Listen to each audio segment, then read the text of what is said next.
I'm a little bit older, so perhaps I have a different perspective. I've been married 21 years. You've been through some very difficult times, I'm assuming, in your marriage. Absolutely. Absolutely. You And you have coming to out of work that, and fight for your marriage if you want it. and coming out of that, wasn't that the portion that made you love your partner the most out of your? Absolutely.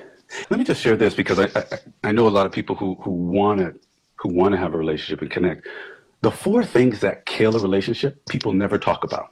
Go for it. And those things are criticism. When you constantly criticize your partner, you're going to kill your relationship. That's number one. Number two, contempt. When you get to a place of contempt for your partner, that's a sign that your relationship is going to fail. Number three, when you are defensive, you are constantly, your partner can't point something out to you in a loving way, just even sometimes it's hard. But if you're constantly defensive and it's like a moving target, nobody could get to you, that's a sign. And the last one is how can I say this? It's like stonewalling, right? It's like that drawbridge goes up and it's like, no, no, Yeah. Can no. I ask you? Can I ask you something? Can I ask Go you ahead, something? bro. Go ahead, bro. Wouldn't you say that all those things are choices? All of those things are choices, and you have to accept the responsibility, right? That you are responsible for your behavior. That's the thing. It's not about, you can feel how you want to. And maybe you need to process and work through your feelings, right? To understand why you feel the way that you do. But irrespective of that, you're still responsible for your behavior. You're responsible for the things that you say. You're responsible for the things that you do. And you preaching to the choir, my You know friend. what I mean? Listen, you're not the only one. Pretty much every married couple that I would speak to, that you research online, that you look at Yeah. studies, will say the same thing, right? And so that's why it's crazy to me when people talk about like, all right, well, what am I going to bring to the marriage? But they never bring up responsibility. No. They never bring up Duty, duty or respect. labor. It's a lot of It's labor, isn't it? hard.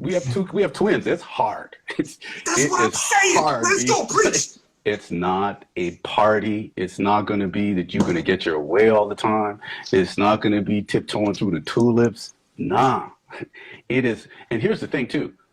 A lot of times as a married person, you have to remind yourself, oh yeah, you know what? This is not about me. I have this responsibility to my wife, to my children, to the legacy of my family, to my community. Ooh, Do need to change the culture because talking about legacy, right? In what I'm going to leave to my children, what I'm going to leave to my grandchildren, beginning to plan and think about these things will help me understand that, oh, you know what?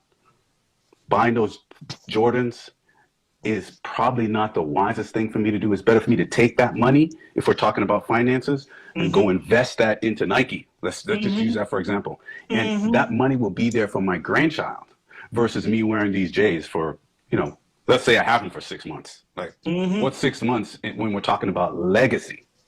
So these are the kinds of things that, and when you're bonded with your partner about legacy and you're now starting to plan and plot about, hey, what are we going to do for our kids? What are we going to do for our grandkids? What are we going to do?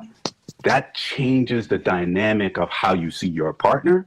It changes the dynamic about what the institution of marriage is. It helps you understand that your marriage is connected to more than just your emotion, your feelings. It's connected to not just you, not just your kids, but your community.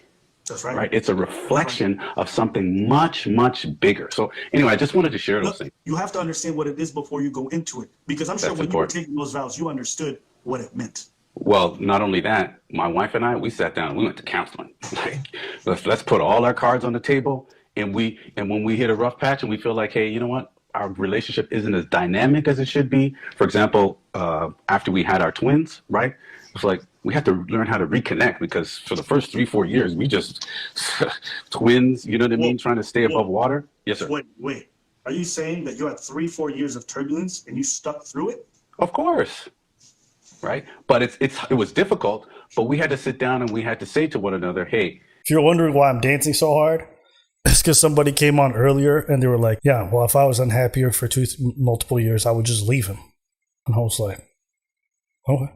Yeah, well, you keep on doing that, and after that, you wonder why after all these years you're unhappy. Like this guy right there. I don't know what your name is, sir, but for the purpose of all this, I'm gonna call you Preach. So what Preach is saying right now What the fuck else you want me to say? When a motherfucker preach, my name is Preach, but when another motherfucker is preaching, I'm gonna be like, okay, sure, take on the flame and preach on, bruv. I ain't got nothing else to add to whatever the hell he was saying. Preach was doing a good job right now. Yo, listen, this video you're showing me Abba and Preach. You're showing me Abba and Preach. Yes. Like, You know like, what would be what the hell? hilarious? If there would be like a bald Preach reveal and it's just this guy. I'm pretty sure I look like him bald too. But it is what it is. At the end of the day, he said what he said. He's talking to rough patches. He's talking about you're unhappy, you leave. Then you're always gonna end up leaving because people have this idea of this picture perfect image. A wedding can be perfect. A marriage? It's a whole other ball game. What's gonna make a decision if I stay is if the other one is willing to work. That's the thing. If you're willing to work, if you're willing to work, if you're not willing to work or the other person is not willing to work, then there's nothing much you could do about it. The person doesn't want to give the effort. If you're telling me I'm unhappy because the person doesn't want to put the effort, therefore there's nothing that works because there's like he's talking about it. He's talking about contempt and he's talking about that bridge coming up. That's the other person not wanting to work. Then I can understand leaving. But if you're unhappy and you're talking about it and you don't stick through it, I'm not even talking about something that is toxic. I'm not talking about something that's toxic. By all means, boo-boo, if it's toxic, leave. That's some different shit. If it's affecting your mental and stuff like that, leave. But when you want to make that contract and the both person willing to work on it, that's a different thing. So it's like when I'm saying, you know that speed has never caused any death. When you're driving your car and anybody that's been driving, it's not the speed that's causing death. It's the sudden stop. You know what I mean? That's what caused death. It's a bit the same thing in a marriage. It's not you getting there and having things happening and wanting to work. It's when someone stops and doesn't want to work no more that is the death of the relationship. Really, the person is not willing. The person's always right. The person this, the person that. Yeah, he said what he said. This is what you're noticing from the female perspective. This is what I'm noticing from the male perspective. And the conclusion is we're not connected as we would like to be. So now that we are in a place where we have the time and the resources in our relationship, hey, let's go to counseling. I recommend counseling, especially for Black people. We need counseling, but everyone. So we went to counseling and said, okay, these are the things that we need to work on. These are the things that we need to do. Can I just share one more thing that might be helpful to people? Yeah, wrap this up. I'll wrap it up. One more thing. Yes. I think it's very, very important as well to be self-aware when you're single and know what it is that you need in a woman or in a man, right? What are your weaknesses? What are your strengths? You're dating a person. What are they bringing to the table in terms of character? And that is huge. So that's how you pick the right person for you. Right. You know, and that takes a lot of self-awareness. That takes, putting sex to the side and really focusing on, okay, who is this person as an individual human being? Who is it? Because guess what?